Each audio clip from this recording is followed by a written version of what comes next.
नमस्कार दोस्तों, एक बार फिर आप सभी का स्वागत है एड्यूटेनमेंट शो पर, जहां आज हम एक बार फिर लेकर आए हैं यूपीटेट सीटेट सुपरटेट 2020 की श्रृंखला, जिसमें आज का हमारा विषय है पर्यावरण अध्ययन एवं शिक्षण शास्त्र। और इसमें आज जो हम वीडियो लेकर आए हैं, इसमें हमने कृषि के सभी प्रकार के प्रश्न जो विगत वर्षों में पूछे गए हैं उनका समावेश किया है। और अगर इस वीडियो को आपने बिना स्किप करे पूरा अंत तक देख लिया तो विश्वास मानिए कृषि से संबंधित कोई भी प्रश्न आपका छूटेगा नहीं। और इसकी एक पहली वीडियो हम ला चुके हैं जिसमें हमने प्रमुख कृषि विधियां और प्रमुख राज्यों में उगाई जाने वाली फसलों के ऊपर बनाई थी। तो दूसरी वीडियो ये है और इसमें जो है आपका सारा कृषि से संबंधित प्रश्न जो है कवर हो जाएंगे। 75 प्रश्नों की श्रृंखला है, बहुत ज़्यादा इंपॉर्टेंट है। थोड़ी सी वीडियो लंबी हो सकती है लेकिन वीडियो को बिना स्किप करें पूरा देखें, ठीक है। अब पहला क्वेश्चन शुरू करते हैं। किस क्षेत्र को चावल का कटोरा कहा जाता है? तो देखिए, चावल का कटोरा कहा जाता है कृष्णा और गोदावरी के क्षेत्र को, कृष्णा और गोदावरी के क्षेत्र को। अगला प्रश्न है, भारत का सबसे अधिक खाद्यान्न उत्पन्न करने वाला राज्य कौन सा है? तो ये है आपका राज्य उत्तर प्रदेश। देखिए, उत्तर प्रदेश में सबसे ज़्यादा खाद्यान्न उत्पादन किया जाता है और उपभोग भी किया जाता है। उसके बाद बात करते हैं, भारत में सबसे अधिक कौन सी फसल उगाई जाती है? तो ये धान की फसल, धान की फसल सर्वाधिक उगाई जाती है।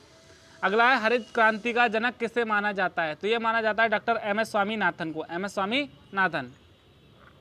अगला प्रश्न है, खरीफ की फसल कौन कौन सी हैं? तो खरीफ की फसलों में कौन कौन आता है? ज्वार, बाजरा, मक्का, चावल, तिल इत्यादि। देखिए ये क्या होती हैं, इसके बारे में विस्तार से अभी बताएंगे वीडियो के अंत में, ध्यान से देखिएगा। अगला है, रबी की फसलें कौन कौन सी हैं? तो गेहूँ, चना, जौ, मटर, सरसों, आलू आदि। गेहूँ, चना, जौ, मटर, सरसों, आलू। उसके बाद है, जायद की फसल कौन कौन सी हैं? तो इसमें आता है खरबूजा, ककड़ी, खीरा इत्यादि, ठीक। अगला क्वेश्चन है, नकदी फसल कौन सी है? तो नकदी फसल आपका चावल, कौन सी? चावल। नेक्स्ट क्वेश्चन है, भारत की कृषि सबसे अधिक किस पर निर्भर होती है? तो ये होती है वर्षा पर। सर्वाधिक किस पे निर्भर है? वर्षा पर। उसके बाद हमारा अगला क्वेश्चन, नेक्स्ट क्वेश्चन है, जो फसल अक्टूबर में बोई जाती है और अप्रैल में काटी जाती है उसे क्या कहते हैं? तो वो आपकी होती है रबी की फसल। देखिए, रबी की फसल क्या होती है? जो अक्टूबर में बोकर मार्च अप्रैल में काट ली जाती है, तो वो जो आपकी रबी की फसल होती है। तो इसमें गेहूँ शामिल होता है। अगला है, जो फसल जुलाई में बोई जाती है और अक्टूबर में काटी जाती है वह कौन सी फसल होती है? तो वह होती है खरीफ की फसल। कौन सी? खरीफ की। और इसमें धान की फसल शामिल होती है। तो ये जो बोई जाती है जुलाई के आसपास और अक्टूबर के आसपास इसको काट लिया जाता है। वह फसल रबी और खरीफ की बीच में तैयार की जाती है, वह कौन सी फसल होती है? उसे बोलते हैं जायद की फसल। और ये दोनों फसलों के बीच का जो समय अंतराल होता है उसमें बोई जाती है और उसी में काटी जाती है, ठीक। अगला है, फल उत्पादन में भारत का कौन सा स्थान है? तो फल उत्पादन में भारत का द्वितीय स्थान है। कौन सा? द्वितीय। नीली क्रांति का संबंध किस उद्योग से है? तो मत्स्य उद्योग से। यहाँ पे देखिए, सॉरी गलती हो गई, नीली क्रांति, तो इसका है मत्स्य उद्योग से। अगला है, श्वेत क्रांति का संबंध दुग्ध उत्पादन से। इसकी वीडियो हम जो है कल ला चुके हैं, उसको आप देख लीजिएगा अगर आपको कोई चीज़ समझ में ना आए तो। सुनहरी क्रांति किस फसल से संबंध रखती है? तो ये रखती है बागवानी व शहद उत्पादन से, बागवानी व शहद उत्पादन से, ठीक। अगला हमारा जो प्रश्न है,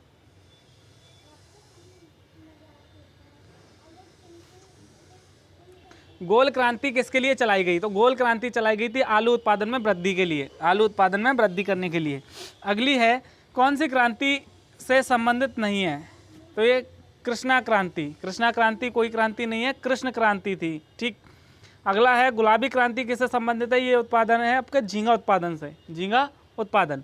उसी तरीके से अगला प्रश्न है, भारत में कुल कार्यशील जनसंख्या का कितने प्रतिशत भाग कृषि में लगा हुआ है? तो ये 64.5%। देखिए, भारत एक कृषि प्रधान देश है और यहाँ की आधे से ज़्यादा आबादी कितनी? 64.5% जो है कृषि क्षेत्र में लगी हुई है। नीलगिरी के पहाड़ी क्षेत्र में कौन सी फसल उगाई जाती है? तो यह है कॉफ़ी की फसल, कॉफ़ी की फसल। अगला है, राष्ट्रीय रसदार फल अनुसंधान केंद्र कहाँ स्थित है? ये आपका स्थित है नागपुर में, नागपुर में। नागपुर में कौन सी फसल फेमस है? संतरा, ठीक। अंगूरों की खेती के लिए कौन सा शहर प्रसिद्ध है? नासिक। कौन सा? नासिक। अगला प्रश्न है, मूंगफली भारत में सबसे अधिक किस राज्य में उगाई जाती है? ये उगाई जाती है गुजरात में। कहाँ? गुजरात में। अगला प्रश्न है, चावल का उत्पादन सर्वाधिक किस राज्य में होता है? तो चावल का उत्पादन जो है सर्वाधिक पश्चिम बंगाल में होता है। उसके बाद नेक्स्ट क्वेश्चन है, भारत के किस राज्य में गेहूं की खेती नहीं होती? तो वो है आपका तमिलनाडु। तमिलनाडु में गेहूं की खेती नहीं की जाती है। किस फसल की कटाई व बुआई सबसे अधिक समय लगता है? तो देखिए, गन्ना की जो फसल है उसमें वो सबसे ज़्यादा समय लेने वाली फसल है और इसीलिए उसका उत्पादन भी अधिक होता है और अगला प्रश्न है, तिलहन प्रौद्योगिकी मिशन की स्थापना कब हुई? तो ये थी 1986 में। 1986 में तिलहन प्रौद्योगिकी मिशन। अगला प्रश्न है, भारत का उर्वरक उत्पादन में विश्व में कौन सा स्थान है? तो उर्वरक उत्पादन में भारत का तीसरा स्थान है, 3rd पोजीशन है। अगला, भारत में के सकल घरेलू उत्पाद में कृषि व अन्य क्षेत्र का कितना योगदान है?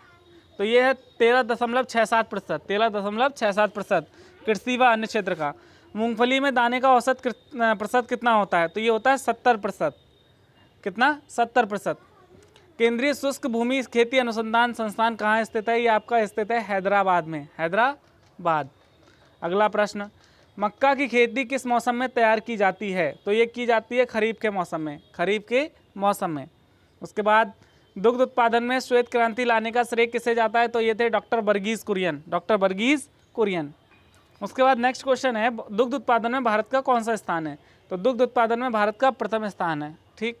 अगला क्वेश्चन है, भारत में सर्वोत्तम चाय कहाँ पैदा की जाती है? तो यह है दार्जिलिंग, दार्जिलिंग में पैदा की जाती है। अगला है, किस फसल के लिए पानी की अधिकता आवश्यक है किंतु जमाव नहीं? ये चाय की। देखिए, चाय की फसल के लिए क्या होता है, पानी ज़्यादा चाहिए होता है, लेकिन पानी का जमाव कहते हैं, मतलब उसको हम भर के छोड़ दें वो नहीं कर सकते।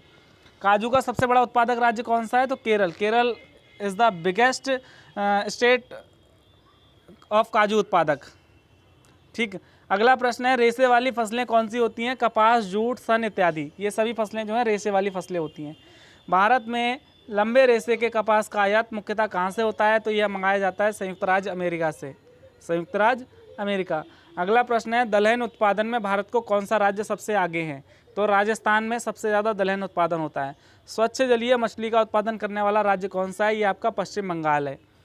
तंबाकू उत्पादन में भारत का विश्व में कौन सा स्थान है? तो तीसरा स्थान है। ठीक। भारत के जूट का सर्वाधिक क्षेत्रफल वाला राज्य कौन सा है? तो ये आपका पश्चिम बंगाल, जहाँ पे जूट का सर्वाधिक उत्पादन होता है।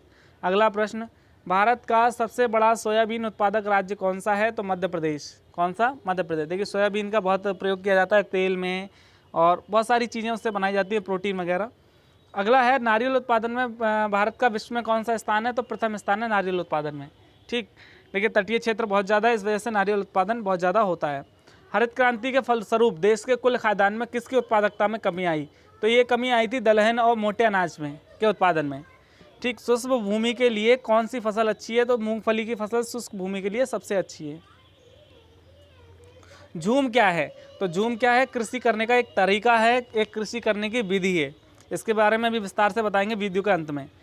बड़े पैमाने पर जूट की खेती किस नदी के क्षेत्र में की जाती है? तो ये की जाती है हुगली नदी के क्षेत्र में, और ये आता है कलकत्ता में। केसर सबसे अधिक कहाँ होता है? तो ये कश्मीर में होता है। कृषि को उद्योग का दर्जा देने वाला प्रथम राज्य कौन सा है? तो ये है आपका महाराष्ट्र, और यह भी जल्दी की बात है। ठीक है। किस समिति ने कृषि जोतों पर कर लगाने की संस्तुति की? तो ये थी राज्य समिति, राज्य समिति। ठीक। उसके बाद नेक्स्ट क्वेश्चन है, भारत के कुल क्षेत्रफल के कितने प्रतिशत भाग पर खेती होती है? तो ये होती है 51% भाग पर खेती की जाती है भारत का जो कुल क्षेत्रफल है उसके। अगला क्वेश्चन है, भारत में कितने प्रतिशत भाग पर चारागाह है? तो 4% भाग पर चारागाह है। वन से भरी भूमि का प्रतिशत कितना है? तो 21% भूमि पर भारत में वन है। ठीक। अगला क्वेश्चन, राष्ट्रीय रसदार फल अनुसंधान केंद्र कहाँ स्थित है? नागपुर में।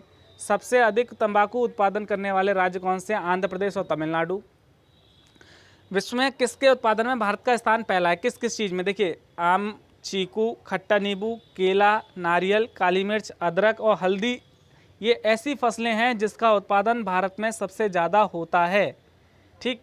सब्जियों फलों के उत्पादन में विश्व में भारत का कौन सा स्थान है? तो दूसरा स्थान है। पहला स्थान है चीन का। विश्व में चावल के उत्पादन में चीन के बाद किस देश का स्थान है? तो भारत का। विश्व में कौन से स्थान पे चावल उत्पादन में? भारत दूसरे स्थान पर। केसर का एकमात्र उत्पादक राज्य कौन सा है? जम्मू कश्मीर, जम्मू कश्मीर। भारत में सबसे अधिक रेशम कहाँ पैदा होता है? कर्नाटक में। प्राकृतिक रबड़ में भारत का कौन सा राज्य अव्वल है? तो केरल, और इसका विश्व में चौथा स्थान है। नासिक किसकी खेती के लिए प्रसिद्ध है? तो अंगूर की खेती के लिए नासिक जो है ज़्यादा प्रसिद्ध है। कॉफ़ी के उत्पादन के लिए भारत में कौन सी जगह प्रसिद्ध है? कुर्ग, जो कि पड़ती है आपकी नीलगिरी की पहाड़ियों में। हरित क्रांति का प्रमुख उद्देश्य क्या था? तो तो खाद्यान्न उत्पादन में आत्मनिर्भरता लाना ये हरित क्रांति का प्रमुख उद्देश्य था। हरित क्रांति किस फसल पर सबसे अधिक उपयोगी रही? गेहूं और चावल पर। गेहूं और चावल पर। किस राज्य को भारत का धान्य भंडार कहा जाता है? तो पंजाब को। किसको? पंजाब को। और सब्जी उत्पादन में भारत का कौन सा स्थान है? तो द्वितीय स्थान है विश्व में, ठीक, सब्जी और फल उत्पादन में। अब देखिए थोड़ा सा हम विस्तार से बता दें आपको रबी, खरीफ और जायद। तो रबी की फसल होती है अक्टूबर नवंबर में बोई जाती है, मार्च अप्रैल में काटी जाती है। उसके जो उदाहरण हैं गेहूँ, जौ, चना, मटर, सरसों, आलू, राई आदि, ठीक। अब आता है खरीफ। तो खरीफ की फसल जून जुलाई में बोई जाती है और नवंबर दिसंबर में काट ली जाती है, जैसे धान, गन्ना, तिलहन, कपास, मक्का, तिल, ज्वार, बाजरा एटसेट्रा। जायद की फसल क्या होती है? यह मई जून में बोई जाती है और जुलाई अगस्त में काट ली जाती है। देखिए इसकी बहुत शॉर्ट टर्म अवधि की होती है, 2 महीने 4 महीने में तैयार होकर इसको काट लेते हैं, जैसे राई, उड़द, मूंग, तरबूजा, खरबूजा, ककड़ी, खीरा इत्यादि, ठीक है। नकदी फसल किसे कहते हैं? तो देखिए नकदी फसल वह फसल जो व्यापार के उद्देश्य से किसानों द्वारा की जाती है, जैसे कपास, गन्ना, तंबाकू, जूट इत्यादि। तो ये सब फसलें हैं नकदी फसलें। और उसके बाद झूम खेती क्या है? तो इसमें जंगलों को काटकर भूमि साफ की जाती है। इसके बाद इस भूमि पर खेती की जाती है। कुछ दिनों बाद भूमि की उर्वरता समाप्त हो जाने पर यह भूमि छोड़ दी जाती है। इस तरह की खेती पूर्वोत्तर के राज्यों में की जाती है। झूम खेती को मलेशिया में लाडांग, फिलीपींस में चौगन, मैक्सिको में मिल्बा और श्रीलंका में चेन्ना, वेनेजुएला में कोनकू कहते हैं, ठीक है। तो ये झूम खेती होती है। तो ये हमारा अंतिम प्रश्न था। वीडियो यहाँ पे समाप्त होती है। आशा करते हैं आपको वीडियो अच्छी लगेगी। अगर आपको हमारी वीडियो अच्छी लगे तो इसे ज़्यादा से ज़्यादा शेयर करें, लाइक करें, और अगर आपका कोई प्रश्न है तो कमेंट सेक्शन में पूछ सकते हैं। अगर आप हमारे चैनल पे नए हैं तो हमारे चैनल को सब्सक्राइब करके बेल आइकन दबा दें, जिससे आने वाली वीडियोस का नोटिफिकेशन आपको मिलता रहे। तो मिलते हैं अगली वीडियो में नए विषय के साथ। तब तक के लिए नमस्कार। Thank you for watching our video. Thank you very much.